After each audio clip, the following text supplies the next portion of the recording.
أهلا بيكم سنة تالتة إعدادي. النهاردة هنحل معاكم امتحانات المحافظات لعام 2023 علشان الكل يستفاد في امتحانات اللي بعد كده إن شاء الله في 2024 ترم تاني. معانا النهاردة امتحان محافظة الإسكندرية لعام 2023 ترم تاني، هنحلها مع بعض علشان كلنا نستفاد.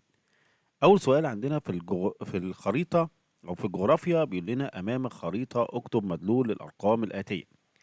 اول واحد بيقول لنا واحد نوع الراعي السائد، وهنا مشاور لي على شمال افريقيا. شمال افريقيا، طبعا شمال افريقيا فيها صحراء اسمها الصحراء الكبرى، فبالتالي الراعي اللي موجود في الصحراء هو الراعي البدائي او التقليدي. يبقى رقم واحد الراعي البدائي او التقليدي. رقم اتنين محصول نقط، وهنا مشاور لي على امريكا الجنوبية. طيب الكلام دوت علشان نعرفه لازم نرجع للخريطة بتاعة كتاب المدرسة. بصوا كده معايا يا جماعة، دوت طبعا دي خريطة من كتاب المدرسة. هنشوف مع بعض كده اللي هو عاوز يحددها ايه. تمام. آه بصوا كده، هو مشاور لي هنا على جنوب افريقيا في الحتة ديت بالظبط. هنلاحظ هنا ان هنا في محصول اسمه قصب السكر، فالإجابة بتاعتنا هنا هتكون قصب السكر. تلاتة نوع الزراعة السائدة، وهنا مشاور لي في شمال أمريكا الشمالية. طبعا عندنا الزراعة نوعين، في زراعة بدائية وفي زراعة متقدمة اللي هي الكثيفة والتجارية. طبعا الزراعة اللي موجودة هنا في شمال أمريكا الشمالية هي الزراعة البسيطة أو البدائية. تمام. طيب أربعة معدن هنا موجود في شمال استراليا، ده معدن البوكسايت. خمسة إقليم صناعي هنا أهو، ده روسيا وأوكرانيا. ستة مصدر طاقة هنا موجود في شرق الصين، ده الفحم. تمام. يبقى معنى كده احنا جاوبنا الخريطة. السؤال التاني بما تفسر.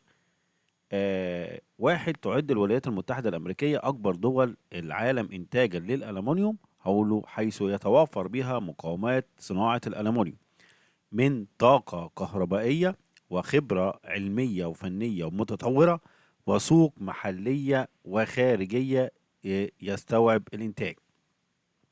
سؤال اتنين، في بما تفسر انخفاض أعداد العاملين بالرعي البدائي.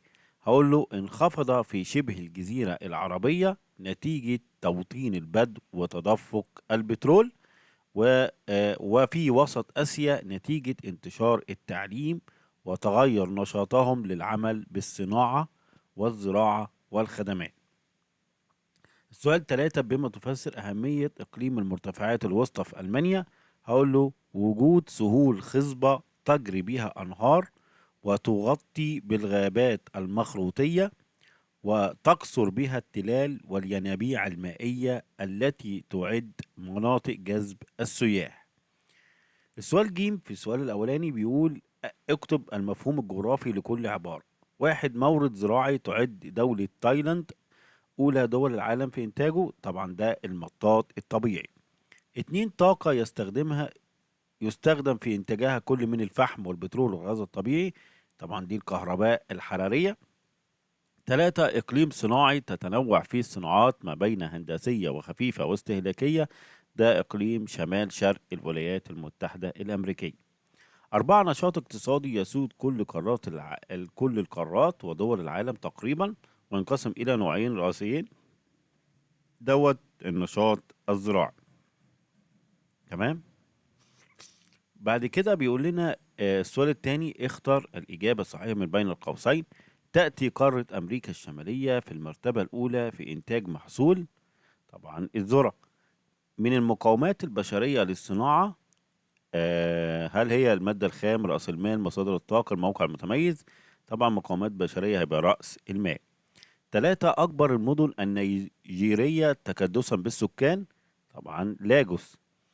أكبر الدول إنتاجا للألبان، طبعا الهند. خمسة، يأتي حوالي نصف الإنتاج السمكي للعالم من طبعا المياه المالحة اللي هي المحيطات والبحار. سؤال به بيقول أمامك جدول مقارنة بين قارتي أوروبا وأفريقيا، أكمل بما يناسب.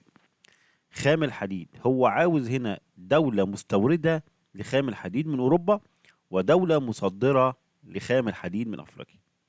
الدولة المستوردة لخام الحديد من أوروبا هي بريطانيا. احنا كنا عندنا في اتنين بيستوردوا خام الحديد، عندنا اليابان وعندنا بريطانيا، بس بريطانيا طبعا من دول قارة أوروبا، فدي اللي عاوزها. دولة مصدرة للحديد احنا ما خدناش غير دولة واحدة اللي هي موريتانيا. البنجر دولة منتجة في أوروبا، طبعا فرنسا. احنا عندنا فرنسا والولايات المتحدة الأمريكية، بس في أوروبا هتبقى فرنسا، وأفريقيا هتبقى دولة مصر. طاقة الرياح دولة منتجة في أوروبا، عندك فرنسا وعندك بريطانيا، اختار أي واحدة من الاتنين. وعندك أفريقيا عندك مصر والمغرب، اختار برضك واحدة من الاتنين.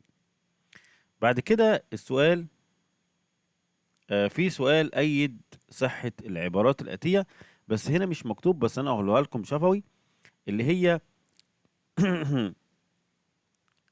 بالنسبة للغابات الاستوائية والمدارية، تمام، اللي هي في قارة أفريقيا، تمام، أو نيجيريا. هقوله هنا: حيث تغطي الغابات الاستوائية والمدارية الجزء الجنوبي لنيجيريا، بينما تنمو حشائش السافانا في شمالها. هنا يعني هو السؤال هنا بيقول لك إن يغطي النبات الطبيعي أجزاء كبيرة من نيجيريا، فطبعا هنقول له تغطي الغابات الاستوائية والمدارية الجزء الجنوبي لنيجيريا، بينما تنمو حشائش السافانا في شمالها. طيب، هقول هنا برضو في سؤال طبعا هنا عن الولايات المتحدة الأمريكية، واللي هو بيقول: تتنوع الصناعات في الولايات المتحدة الأمريكية. هقول له: حيث توجد بها صناعة الحديد والصلب والسيارات والمنسوجات والسفن والصناعات الإلكترونية والكهربائية. سوري لو هو السؤال مش مكتوب، بس أنا قلت لكم الأسئلة. السؤال ثانيا تاريخ. السؤال الثالث بيقول لنا: ألف، صوب الخطأ في العبارات الآتية. واحد، إشراك العمال في مجالس إدارة الشركات والمصالح من الإنجازات الاقتصادية لثورة 23 يوليو 1952. طبعا هنا الإجابة طبعا مش الاقتصادية، هي الاجتماعية. اتنين، حسم مجلس الأمن الخلاف الذي حدث بين مصر وإسرائيل على تعيين مكان بعض نقاط علامات الحدود بينهم في سبتمبر 1988. طبعا اللي حسم الخلافات بين مصر وإسرائيل في تعيين مكان بعض علامات الحدود قصده هنا مدينة طابة. طبعا دي محكمة العدل الدولية مش مجلس الأمن. ثلاثة، وافق الملك فاروق على مغادرة البلاد في الموعد المحدد لأنه أدرك أن الجيش والشعب يكرهان حكمه. طبعا هنا مش في الموعد المحدد، قبل الموعد المحدد، يعني بدل في الموعد يبقى قبل الموعد. أربعة، ارتبط دور المرأة في العمل الوطني بقضايا سياسية طرحتها الصحافة والهيئات النيابية. تمام.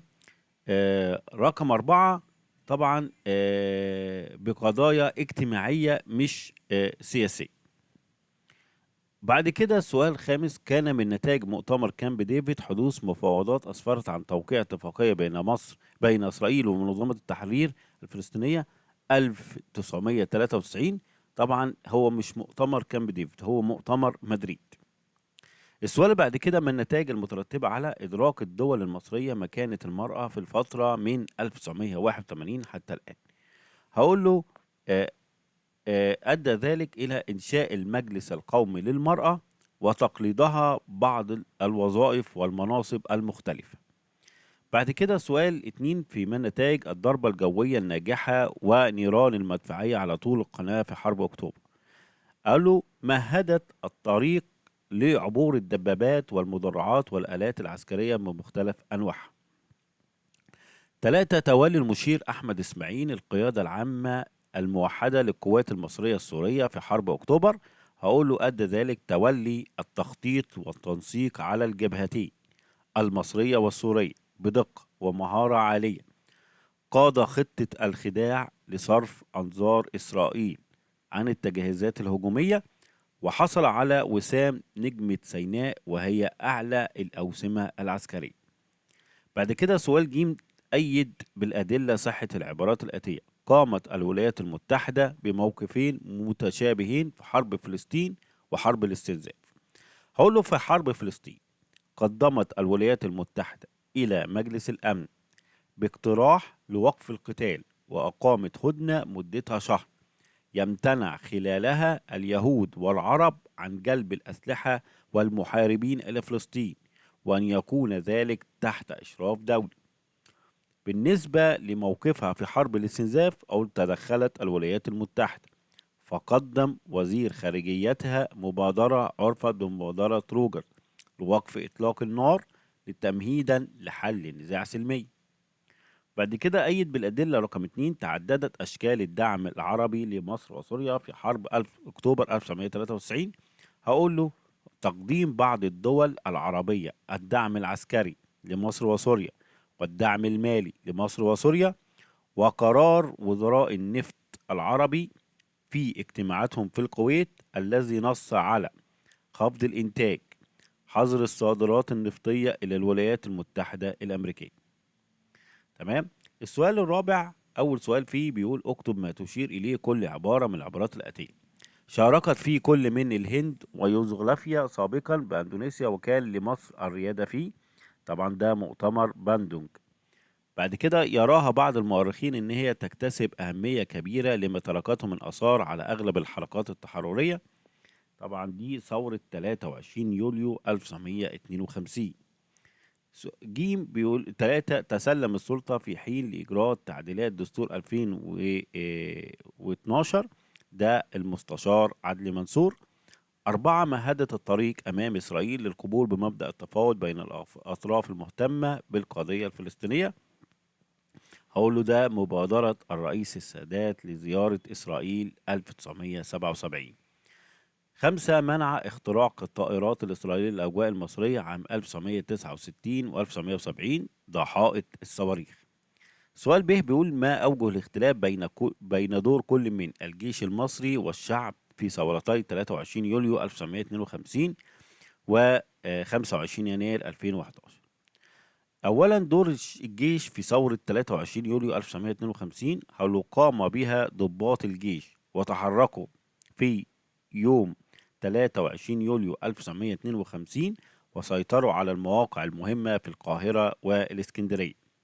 بينما دور الجيش في ثورة 25 يناير 2011 أولا كان قوة مساندة للشعب وليس أداة للنظام لإجهاد الثورة. ب تم الاستعانة بالقوات المسلحة المصرية لضمان وحماية أمن الممتلكات والمواطنين. بينما دور الشعب في ثورة 23 يوليو 1952 هقول له طبعا دي متروكة للطالب، انت ممكن تكتب اي حاجة. هقول دور قام به الشعب بمساندة الجيش في هذه الثورة. بينما دور الشعب في ثورة 25 يناير 2011 هقول قامت به قوى الشعب المختلفة، واختارت يوم 25 يناير 2011 بداية للاحتجاج والتظاهر السلمي، وأخذت الميادين العامة مكان للتظاهر. سؤال جيم بيقول لنا ما العلاقة بين توقيع معاهدة 1936 وازدياد معاناة أفراد الشعب؟ هقول جعلت معاهدة 1936 مصر ميدانا لمعارك الحرب العالمية الثانية واستنزاف موارد البلاد لخدمة بريطانيا وحلفائها، وأرهقت الاقتصاد المصري وزادت معاناة أفراد الشعب. سؤال به ما العلاقة ثورة 23 يوليو 1952 والحياة النيابية؟ هو قامت ثورة يوليو 1952 بإلغاء دستور 1923 وحل الأحزاب، وصدر أول دستور للبلاد عقب ثورة 1952 وهو دستور 1956. آخر سؤال انتهاء الحرب العالمية الأولى والوضع السياسي في فلسطين. هقول قررت دول الحلفاء وضع فلسطين تحت الانتداب البريطاني مع تنفيذ وعد بلفور، ثم تنفيذ الانتداب بموجب مؤتمر سان ريمو 1920. وبكده يا جماعة يكون حلينا مع بعض امتحان محافظة الإسكندرية لعام 2023. أتمنى الفيديو يكون عجبكم، ولو عجبك الفيديو ما تنساش تعمل اشتراك في القناة وتفعيل زر الجرس، ووصل الفيديو ده لأكبر عدد من أصحابك علشان كله يستفاد. وإن شاء الله هحل معاكم امتحانات المحافظات اللي بعد كده إن شاء الله. بالتوفيق للجميع إن شاء الله.